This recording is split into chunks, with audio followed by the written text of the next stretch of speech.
Welcome back to a new episode of Gweek. Thanks for tuning in. Classes at GW are in full swing and the news has not slowed down. We've seen the tragedy and fallout of Hurricane Ian, a women's march of thousands of abortion rights supporters, and the election of a new Italian prime minister. We'll also cover GW's free COVID-19 booster shots, Thurston Hall's new dining hall, a historic flute performance from Lizzo, and more. Thanks for tuning in, Gweek. More to come.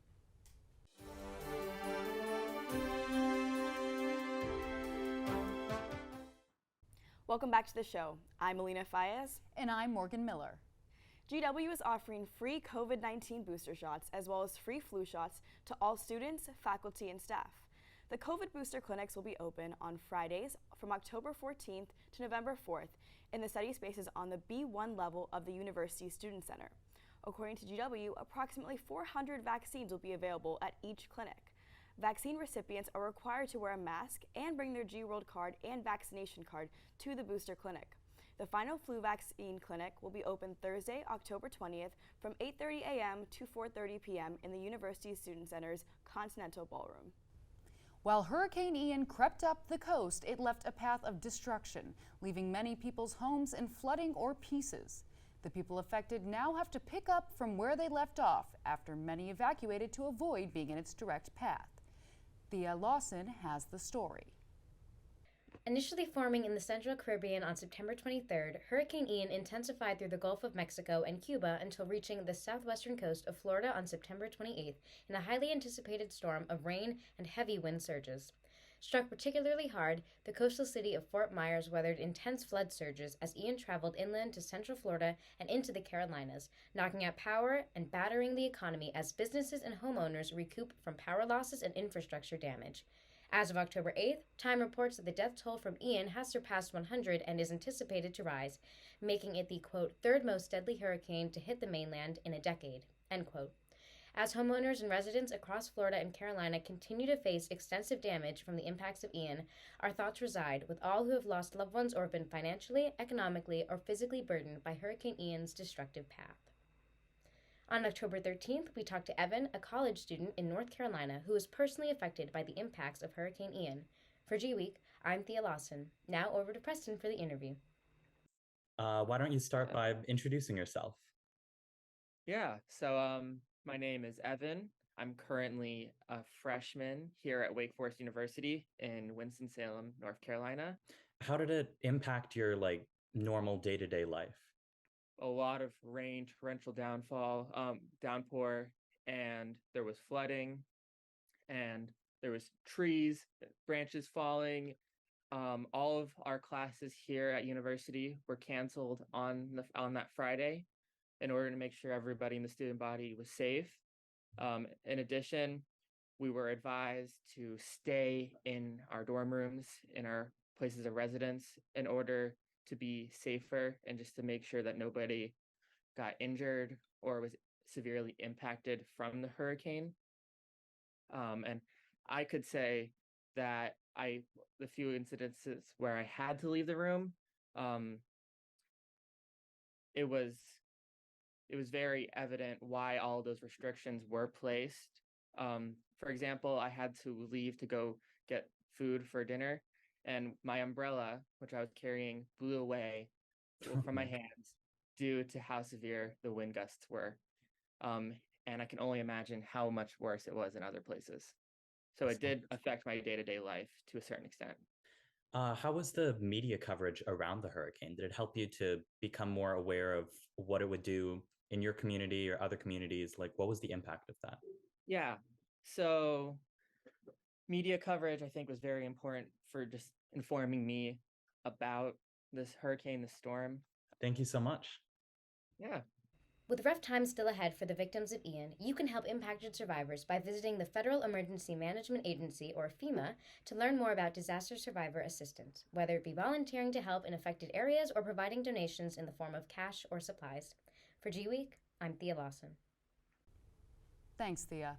On September 25th, Italians made history with their new election of Prime Minister Giorgia Maloney, the first female Italian prime minister in the country's most right-wing government since the end of World War II. Maloney has also been the leader of the Brothers of Italy party, one which holds deep roots in fascism and neo-fascist movements. She describes herself as an, quote, outsider who will shake things up, end quote, with her party winning for the first time in 10 years. Concerns with her election continue to grow amongst Italians from Maloney's talks of moving the country in an anti-democratic direction and possibly moving Italy out of the European Union.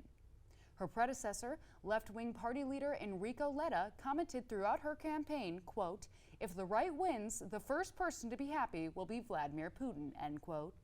In today's political climate, the global fight for women's rights is among those who do not have a voice to dictate their own decisions about the policies that concern themselves. Ever since April of 1983, wearing the hijab became mandatory by law in Iran, where every woman, even non-Muslims and foreigners, were required by law to wear the hijab in public. Recently, the citizens of Iran have been protesting the Iranian government with grief and outrage following the death of 22-year-old Mahsa Amini. Pravina Kadka has the story. The legal restrictions surrounding the display of women's hair became more prominent as the Iranian government implemented grave consequences to make women obey the laws. Imprisonment, hefty fines, and various forms of criminal punishment was established in the 1990s for women who breached the laws surrounding the covering of their hair. Although the people of Iran have not raised major disapproval of the hijab requirement for more than 3 decades, there is now unwavering objection from the citizens. On September 13th, Mahsa Amini went to Tehran to visit her uncle. As she was about to leave the train station that evening, she was arrested for improperly wearing her hijab by the Mortality Police, a force that is in charge of detaining those who do not follow Iran's dress code. BBC furthers quote, the 22-year-old Iranian Kurd died in custody on September 16th, 3 days after her arrest, end quote. The Iranian authorities claim that Amini's death was due to a heart attack. However, her family denies this claim, and likewise, Newsweek reports that, quote, United Nations experts cite some reports that say she died as a result of torture and ill treatment by authorities, end quote. Despite the uncertainty with the cause of Amini's death, the people of Iran have been protesting the Iranian government. Women are shown cutting their hair in public, burning their hijabs, and being at the forefront of these demonstrations. The Iran human rights nonprofit reports that at least 185 people have perished in the protests as of October 8th. The protests are still ongoing due to the continuous unrest of the Iranian citizens. For Gweek, I'm Pravina Kadka. Thanks, Pravina. On Monday, October 3rd, a motorcade with Vice President Kamala Harris crashed on a closed roadway, according to the Washington Post. The motorcade crashed in a tunnel near Foggy Bottom, visible from Shankman Hall, and Harris had to be transferred to another motorcade en route to the White House. The Secret Service's Protective Intelligence Division labeled the incident a, quote, mechanical failure, despite further reporting from the Post that the driver overcorrected when steering, crashing the vehicle into the side of the tunnel. Vice President Harris did not sustain any injuries. In an unfortunate turn of events, the recently brokered agreement between several major railroad workers' unions and the respective freight railroad corporations is in danger of falling apart, as according to CNN. The Brotherhood of Maintenance of Way employees refused to ratify the agreement with only 43% approval. Currently, the unions are in a grace period of 60 days, as agreed to as a precondition to the acceptance of the current agreement, meaning that any strike action will only be able to occur in November. Last week, thousands of marchers joined together in Washington, D.C. for the annual Women's March. GWTV reporter Emma Myers was able to join the marchers and get their perspective on what the march meant to them amidst rising concerns over reproductive rights in the U.S. Madeline Sykes has the story. On Saturday, October 8th, women from all across the nation marched in honor of women's rights. The annual march kicked off at 11 a.m., with the march beginning at 1:30 p.m. in Soldier Park. The rally came only a few weeks before midterms, where women's and reproductive rights are at the forefront of debate. Following the Supreme Court's decision earlier this year, which gave states the power to limit abortion, many have spoken out against recent restrictive policies. As thousands gathered to march on the 8th, many were influenced by the court decision. The event also featured guest speakers and performances, including MC Leah Delaria and performers Milk, Bianco, and Autumn Rowe. GWTV was on the scene to speak with some of the marchers about their experiences. So for me, I've been to a bunch of protests before, but this is the first one that I've been to while living in DC, and DC protests obviously are where it's at, so. I would probably say the same thing, and I kind of knew that with being in DC, it'll be a lot more like active than like where I'm from, which is like Florida. So I just wanted to get a little bit more action in the scene. This is my first protest, and she kind of invited me to come along, and I thought, good cause. So this is fun so far.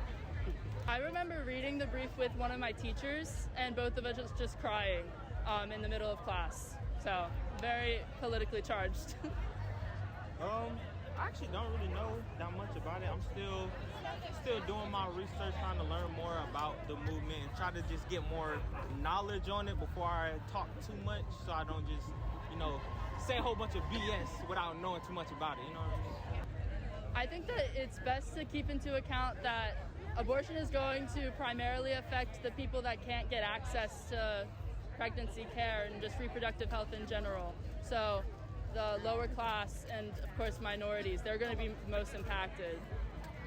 Yeah, I have to piggyback on that because, like I said, coming from Florida, like my sister herself, she had to deal with a couple of abortions, and I know that, after she heard about that, she just knew that if she wouldn't have done it sooner, it would have been a lot harder for her to get that done, especially financially, because it would have made a huge impact. Find more about the event at the Women's March website, womensmarch.com.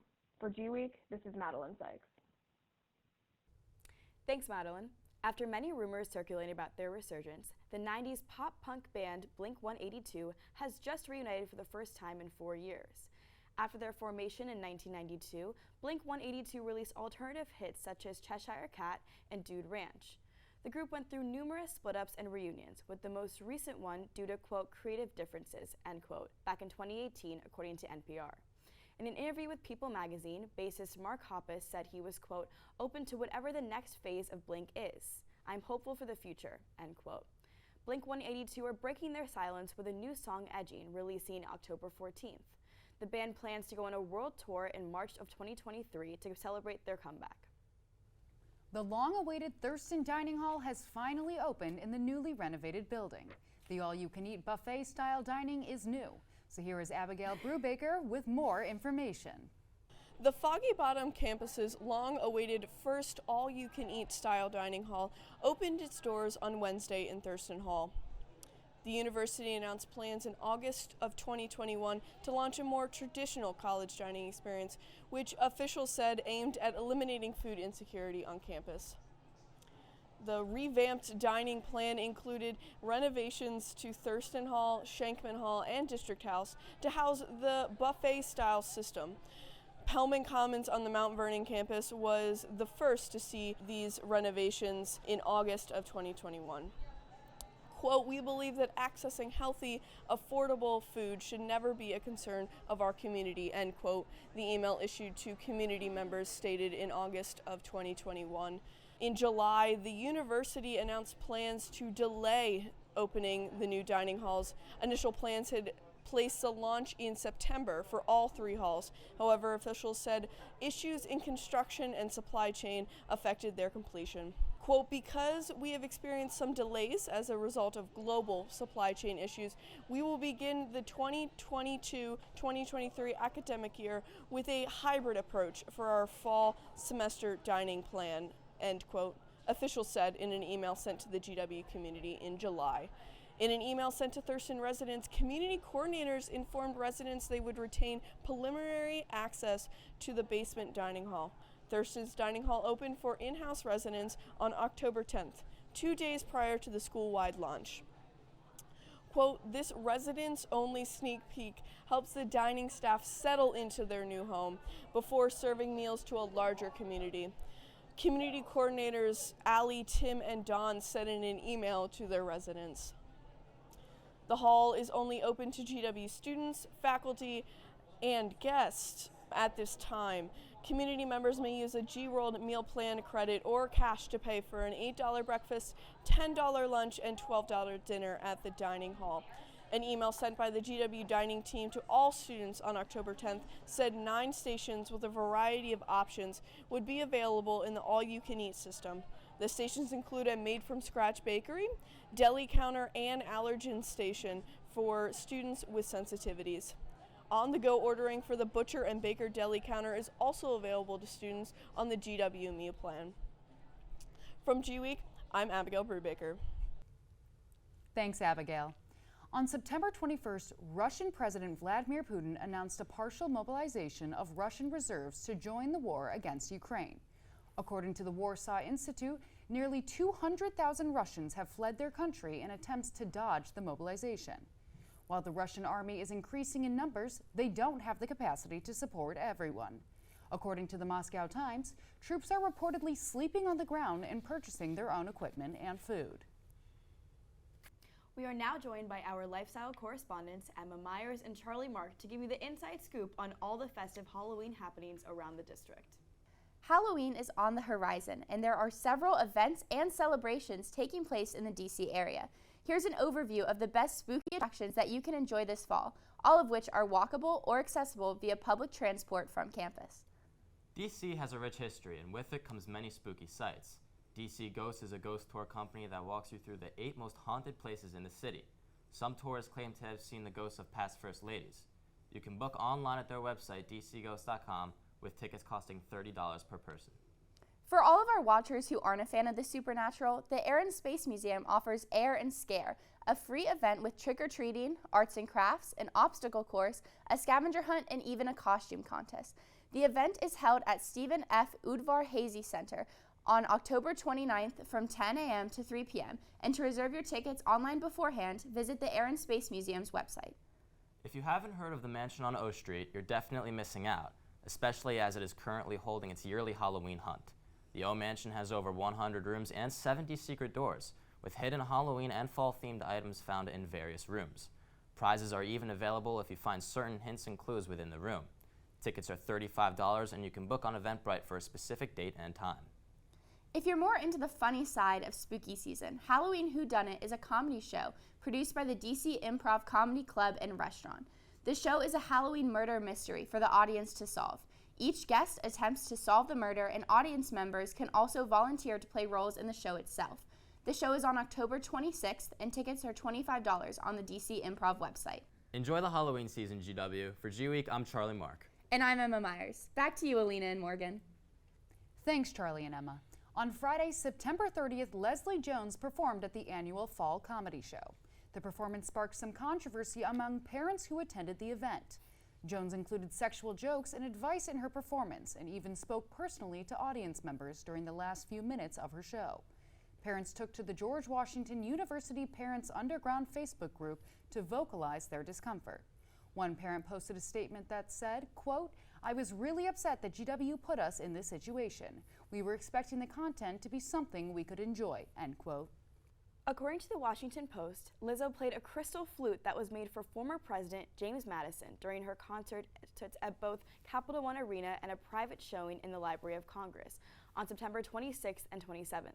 Lizzo, who has been known for her talent with the flute, was taken on a tour of the Flute Vault, filled with flutes of various materials such as gold, wood, plexiglass, jade, and ivory. The flute was heavily secured, and the act of bringing it on stage was a historical event. Lizzo even said, quote, "We just made history tonight. Thank you to the Library of Congress for preserving our history and making history so freaking cool," end quote. That's all for this episode. Thanks for tuning in to Gweek. I'm Morgan Miller. And I'm Aleena Fayaz. As always, check us out on gw-tv.com and on our Facebook, Instagram, and YouTube pages. Until next time, GW.